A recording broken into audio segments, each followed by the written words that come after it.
মার্কিন নৌবাহিনীর একটি F-35C যুদ্ধবিমান বুধবার সন্ধ্যায় ক্যালিফোর্নিয়ার সেন্ট্রাল ভ্যালিতে বিধ্বস্ত হয়েছে।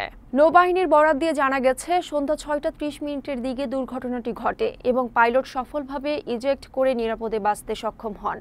দুর্ঘটনাস্থল নেভাল এয়ার স্টেশন লেমুরের কাছে, যা ফ্রেশনো শহর থেকে প্রায় 40 মাইল দক্ষিণ-পশ্চিমে অবস্থিত। স্থানীয় সংবাদ মাধ্যমের ফুটেজে ধোঁয়া ও আগুনের শিখা দেখা গেছে। ফ্রেশনো কাউন্টি পুলিশের ইমার্জেন্সি মেডিকেল টিম পাইলটকে সহায়তা করেছে এবং ক্যাল ফায়ার আগুন নিয়ন্ত্রণে কাজ করেছে।